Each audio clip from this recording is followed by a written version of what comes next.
Wow! Kim, malulutong na ang halakhak. Burado na nga ba si Sian at handa na bang muling umibig?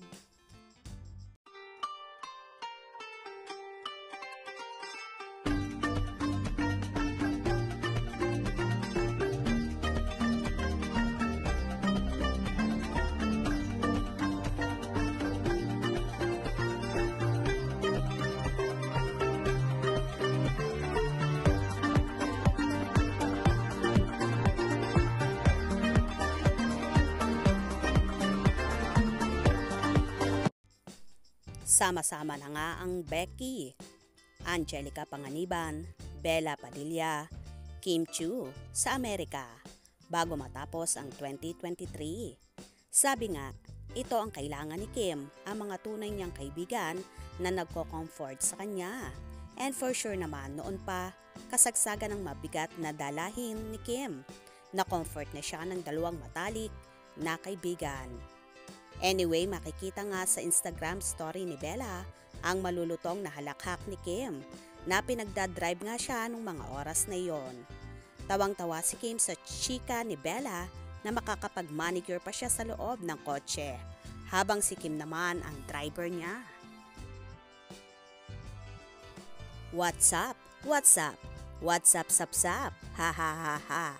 Sabi pa ni Kim, magandang senyales nga ang malulutong na halakhak ni Kim para masabing unti-unti ay nabubura na ang masakit na nangyari sa relasyon nila ni Sian Lim. I have the prettiest driver today. What's up, what's up? What's up, sup, sup?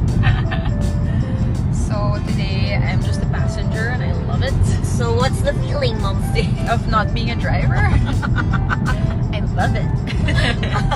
Ay nakapag-manicure pa ako sa car. Yeah, we're going to the mall today. Alrighty, see you guys later. Tila sa pagkakataong ito ay nakamove on ng tuluyan si Kimi sa mga sakit na nangyari sa breakup nila ng actor-director. Samantala, positibo naman si Kim ngayong paparating ang taong 2024, lalo na't malapit nang mapanood ang pinakabago nilang hit Korean series at Pinoy version na What's Wrong with Secretary Kim, kung saan magsasabog sila ng pakilig ng leading man niyang si Paolo Avellino, kung saan nalilink din siya sa kanya at sinasabing isa rin si Paolo sa gumagamot sa dugo ang puso ng dalaga. Ang masaklap lang, tila nagkabalikan naman sina Paolo at Janine Gutierrez na ayon sa ilang source ay magkasama sa isang lugar at masinsinan ang naging pag-uusap. Well, abang-abang na lang tayo sa mga magaganap ngayong 2024. For sure, exciting ito at mas marami pa mga pasabog, lalong higit sa Showbizlandia.